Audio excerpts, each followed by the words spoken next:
Hello, welcome to SquishiVision. I am playing catch-up because, well, I've just been busy this month, so I've not had a chance to do any of these. Um, I've not actually had a chance to watch the episodes. I watched all three of them back to back yesterday, so I'm just going to give my thoughts for the last three episodes of Strange New Worlds that had come out, which I'm just going to quickly remind myself of what they're kind of food, really, of what they were. Um, so we're talking about the Select who ate its tail, what is Starfleet, and 4.5 Vulcans. So we'll start with the Select who ate its tail, which basically once again features James T. Kirk appearing on Strange New Worlds because we've got to get Paul Wellesley into as many episodes as we possibly can for probably some contractual reason or another. I'd say that's a bit unfair on Paul Wellesley, but then apparently he's not. Anyway, so Farragut gets attacked by what is a very interesting and underdeveloped concept of a ship. It's actually quite haunting. So we'll jump into the reveal. At the end, it reveals that the people who they've been fighting were humans who left Earth way back when. It's very Firefly-esque. Actually, it's very like the Reavers. They went into space. They weren't able to get back home to civilization, so their descendants became more and more feral, and now they kind of prey on ships that they come across. And they've like built a ship, which it's not very clear. It looks like a living creature, it has like a maw and everything, but I think it's just that's all like just how the ship's made. But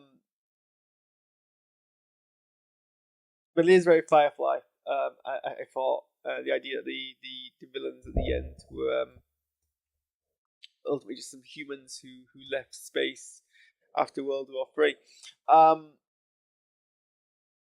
But yeah, it's actually a kind of decent episode. It shows us Kirk very much early on in their kind of command career, way before we've seen anything else.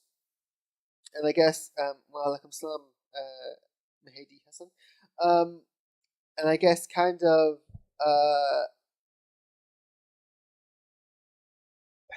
it's a nice juxtaposition to, I think, the 2009 Star Trek film depiction of kind of why am I transparent? It's a white top. It's very weird. It's a very interesting kind of juxtaposition to the 2009 Star Trek depiction of Pike as being someone who like instantly knows how to command, instantly knows like the right thing to do. Not that there's anything necessarily wrong with that, especially in the context of a feature-length film where you've got to like tell the story of a character in a certain amount of time. Whereas obviously an episodic series can like play around with like character beats in a much more kind of extended way. And we already know that like Kirk had to go through stages of like lack of having to build confidence. We know from the original series episode Obsessions, which I've not seen, that Kirk had a lot of insecurity when they were on the Farragut about a decision they made that got like a whole bunch of, or they believe got a whole bunch of people killed. Obviously, it's set after that, when he's the first officer, but before he takes command of the Farragut, he becomes acting captain, and he's not entirely they could have gone the other way where he was like very unsure of what to do. He clearly like knows how to command a starship, but he's still. I think the way they put it is that he's still trying to work out like his command style. Like it's not the cleanest depiction of like this era of Kirk, but I think what it tries to go for it does. I'm giving a very kind of like base layer analysis of the episode here because, like I said, I watched this yesterday and all three episodes in one go, and it's 3:30 in the morning. But if I don't get this out now, I'm never gonna get this out. It also like gives him a stronger connection, I think, with people who he's obviously eventually gonna recruit onto the Enterprise. Like, actually, no, I think about it. I think every single person who ends up on the Enterprise to help them out are future Enterprise officers. I didn't actually click onto this. Obviously, you got Spock, Spock, Chapel, Scotty and Uhura all end up on the bridge, and apart from Chapel, who obviously is a medical officer and ends up in sickbay and doesn't have that much to do with Kirk on the bridge necessarily, the rest eventually become members of Kirk's bridge crew. Arguably, the episode maybe should do a bit more of that. I mean, we know Kirk and Uhura have a close kind of connection already from the previous episode. Kirk and Spock, less so much. And that's really the relationship that has some of the most famous pairings in TV history. Kirk and Spock. So you would have thought, obviously they have scenes together, and there's a bit where Spock gets Kirk out of the rut Kirk is in, which is very much a foreshadow to their relationship in the future, where Spock does basically that a lot, and vice versa. So you would have thought they would have maybe leaned into that a bit more. It's not as if Strange New Worlds is known for its subtlety. Subtlety? So I can't pronounce words at 3:30 in the morning. You've got to bear with me here. But certainly it did a lot to kind of, it spent more time with the Kirk and Scotty connection, which I'll talk about more later on because we get more of that in 4.5 Vulcans, which is perhaps more important. The fact that these two characters, this is the first meeting of these two characters.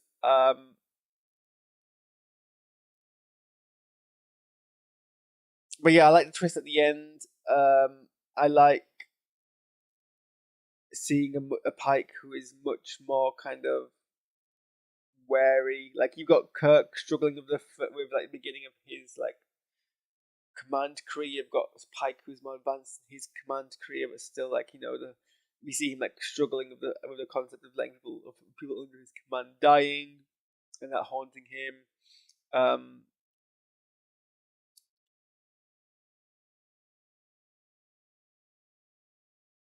Yeah, from what I remember watching episode yesterday, it's fairly decently done. I like the whole use of wired phone lines. The ongoing in-joke in Star Trek of modern characters not understanding contemporary technology. I'm seeing something on my YouTube thing where people are, I don't know if this is YouTube doing something weird. It's showing people's names and the words "said hi," and it's not showing in the chat. So is this some new YouTube thing? Because I know YouTube have released a new hype thing. I don't know. We're going to ignore that because it's not hi person with a name in letters I can't pronounce.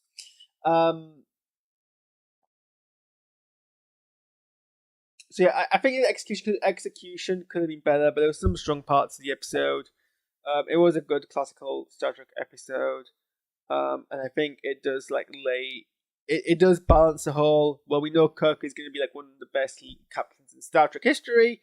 To this is very in the career, and so the juxtaposition between here and what we see Chris Pine's Kirk do in Star Trek 2009 is interesting. What is Starfleet is a really fascinating episode to me. Because it, in some ways, does things so well. In other things, doesn't do other things so well. It could have executed it better, but I still enjoy a lot of what they do. Visually, I'm a big fan of found footage. I'm a big fan of when episodic TV shows play around with art form styles to tell a particular story. So I like the fact that this is basically Star Trek. If it was the entire show. The entire episode is basically the documentary that Beto Ortegas is pulling together. Everything we see is found footage, is from its cameras or from Starship cameras. It does pose the interesting questions of for a long time I've always been does surveillance footage exist in Star Trek? Because we have episodes like the Menagerie rather, where supposedly we are watching taped footage of the cage from Enterprise's computers. And one of the twists of the episode is that actually this isn't the case. We're watching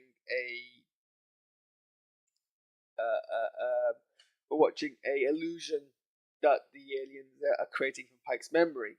But that's a twist because everyone at the beginning assumes, even the characters are assuming, we're watching footage from the onboard cameras. But then you get other episodes of Star Trek where they're trying to solve a mystery and they have to rely on sensors, and they don't have footage. They have only oh, there was a human here, but we don't know who it is. And well, do you not have surveillance footage? And I don't know if this is a deliberate commentary from Star Trek on, as a society, we've kind of moved on from surveillance footage because privacy reasons, and that's a fairly extreme counter reactionary to that by having no cameras whatsoever. Because I don't think anyone is objecting to cameras as a necessity for security reasons. It's just when it becomes state mandated surveillance when it becomes a problem. I don't know whose privacy you're violating when public corridors on the starship have cameras.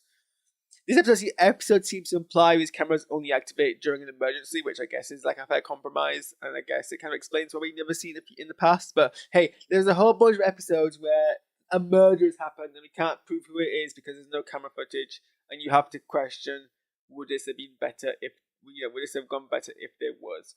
And there's also arguments we made don't need camera footage because the sensor information to pick up is so detailed that it you don't then need that, but that's clearly not true because again they would have solved all these mysteries if that's the case. Anywho, in this, and also it kind of internally is inconsistent because there's a part where Beto is moved out of a bridge and the documentary text says that the footage that we've collected is because of a red alert, so it's been recorded anyway, which seems to imply that the footage that we see otherwise isn't that, but it's the same footage from the same mountains of the same. It's very unclear where that comes from. I'm nitpicking.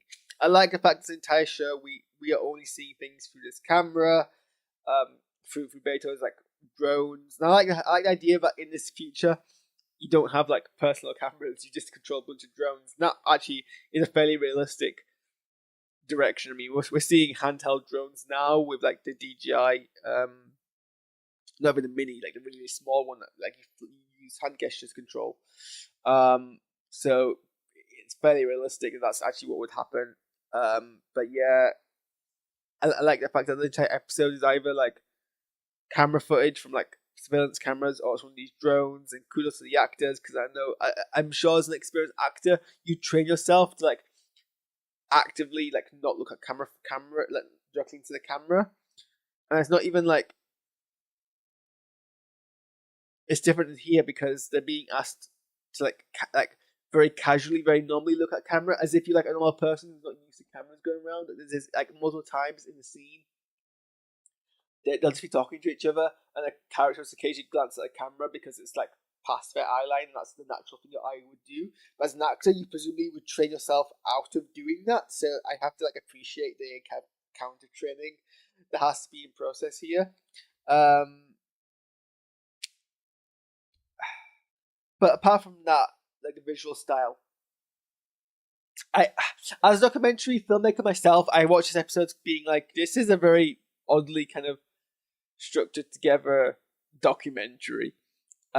Usually documentaries handhold you a bit more than this would, but hey, maybe that's Beto's style. I mean, I wouldn't rank it particularly high as a documentary if it was being reviewed by myself, but whatever. If it's not as if every filmmaker in real life history is perfect. I'm not. The writing in this episode is really what let it down, I think. Until about 2/3, 3/4 of the way through, some of the writing was fairly terrible. It was for an episode that's meant to be this isn't an episode of TV. This is a documentary of real people. Features the most unrealistic dialogue within Star Trek. People, most unnaturalistic dialogue within Star Trek, within the show. If you compare how they normally talk in normal episodes, even when they're being very expositionally, compared to how they talk in this episode, when they're being expositionally, it seems more expositionally. It's a scripted. It felt more scripted. Like there's scenes where they're like, oh, but blah blah blah blah blah, and they go, and it's clearly asking it just so we can fill in the audience. Whereas usually they're pretty good at making it seem more natural. And you think the episode where it actually is meant to be like a documentary, they would be speaking more naturalistically. And I tried to make an excuse for it. I tried to be like, oh well, maybe this is just because they're uncomfortable because they're on camera. And I know for a fact that when you're on camera, you tend to think more heavily about how you say things. And sometimes, I mean, included, if I know I'm on camera, I will speak in a way which feels more scripted. I'll start kind of Shatner speaking, and I'll pause more, be more deliberate. But this includes even scenes where like the characters aren't aware they're being explicitly recorded, or at least the cameras are far enough away from them they wouldn't cause that reaction. But like some of the dialogue was really clunky, and it kind of took me out. And it was actually like the case for like 2/3 of the episode, and it was at the third wave, the 2/3 wave mark, where it became much better. And there was an increase in the writing quality, and I was able to like engage more and feel more about the episode.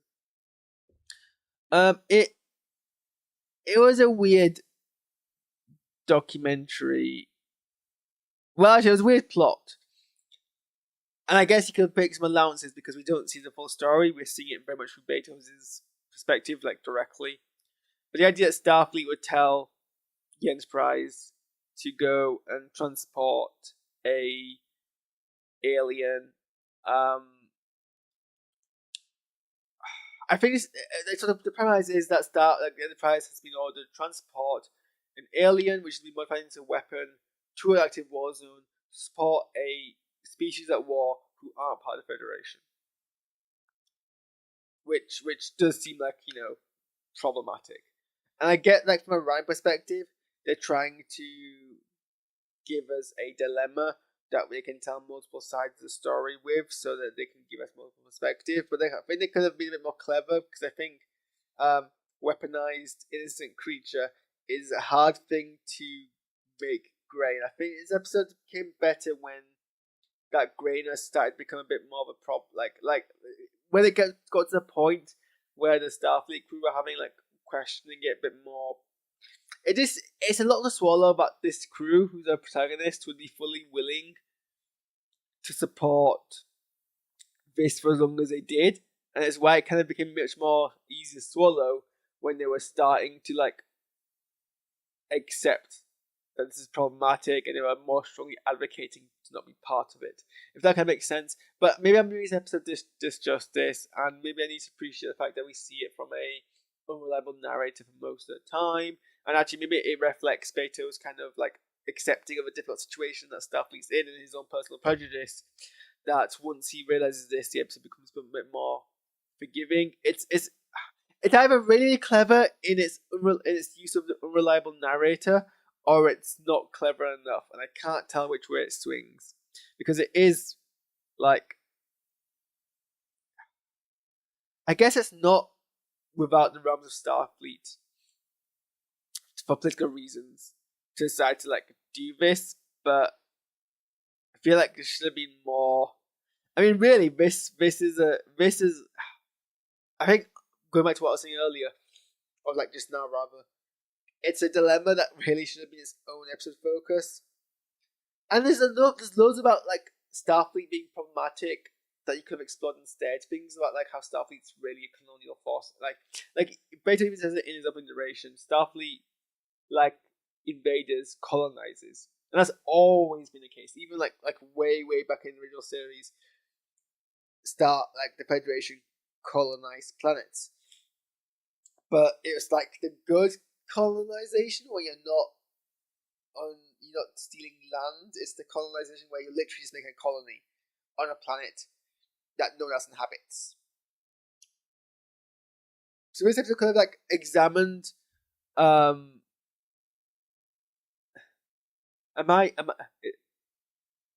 congratulations, I am a vaguely Middle Eastern looking person with long hair.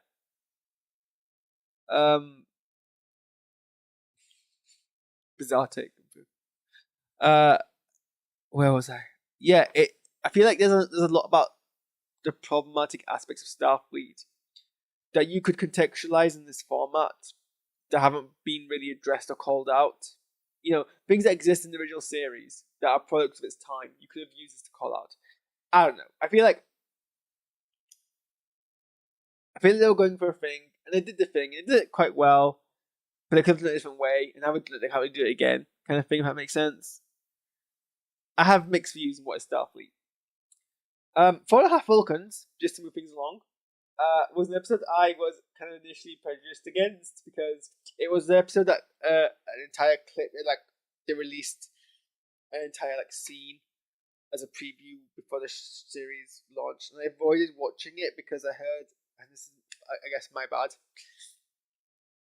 I heard problematic things about it kind of like flanderizing Vulcans, and being very like poor, and it's like, oh, you turn these people into Vulcans, now immediately we're prejudiced against Spock, and it's like, that is weird, because you'd think that the people, like the crew, would like default to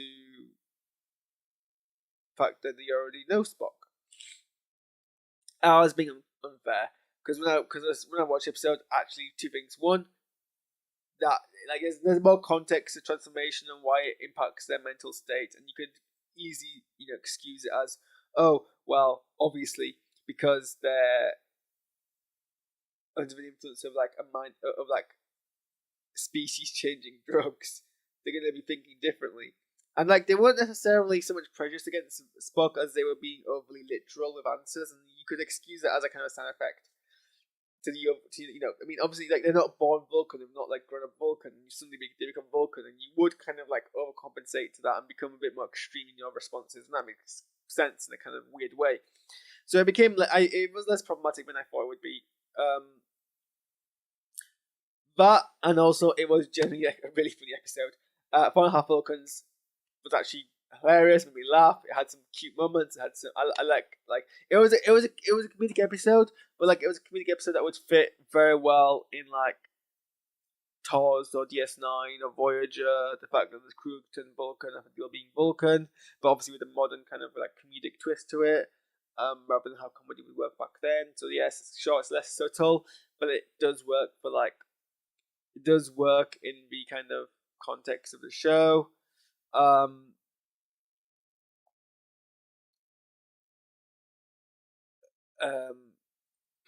don't know what you're saying. I don't speak your language. What's his name? Patton Oswalt is in this episode, and I think he's not in it a huge amount as a guest star, but like he is very well cast as this human culture obsessed Vulcan named Doug, and it's like one of those things where like it's like Star Trek. It's like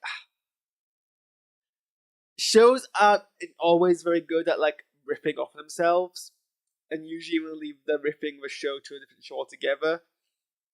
So it's a very dangerous line when you start mocking your show within its show. It's very hard to do. But this, I think, doesn't cross the line. I mean, it does at some points feel like we're going to get close to an SNL sketch about Star Trek. But I think they rein it in enough, and I think they don't overuse Doug enough, so that the idea of a human Vulcan, and everything that happens with like Doug and Spock and Chin Riley, it works and it's funny, it's amusing. I like the bits with Kirk and Scotty working together because Lan's actually secretly Romulan rather than Vulcan, which makes sense, I guess. And I think that kind of that plays on what them meeting 2 episodes earlier, because we get more of a positive relationship between them, and Kirk, we finally see Scotty doing the whole thing where he improvises a solution in the moment that he hasn't a plan for, and I think that lays the groundwork for Scotty being that kind of miracle worker who would do things in the moment, and that Kirk being able to rely on him. I like that kind of character building there. I think Anson Mount's portrayal as a Vulcan Pike was pretty terrible actually. I was like, when he was doing his Vulcan like opening monologue for the show, when he does the Space Final Frontier speech, I'm like, what are you doing? What is this? What is this whole like delivery? It's like it's it's like you're trying to be an emotionless computer, not an actual Vulcan. Like it's like you're trying to be what popular culture depicts Vulcans as, rather than what Vulcans actually are. Because when people are cast as Vulcans in Star Trek, but you understand the pitch enough to understand that, um, to understand that Vulcans aren't just like sociopathic creatures without any ability to emote. It's that the emotions have to be subtle. It's actually much more kind of harder thing to do. But he was just kind of like delivering it very flat and monotonously, and I'm like, you're not even trying. He's a bit better in episode, but his monologue really threw me. But yeah, the episode surprised me. I thought I was gonna hate it. I thought it was gonna be cringe. I thought it was gonna be offensive. Actually, it's pretty funny. Pretty. It was self-mocking without going too far, and um, I actually kind of like the whole thing about, you know, Spock gets slightly ribbed about being half human, but he meets the Vulcans obsessed with human culture and they're able to bond over that, and it kind of how it reinforces his whole thing. I like that. Anyway, I need to quickly react to Tales of the Underworld, Star Wars thing, and then I should probably go to sleep because in about 5 hours I have work. um, and now I'm seeing things. So, thanks for watching. I'll be back in like 2 minutes. Get out of my house.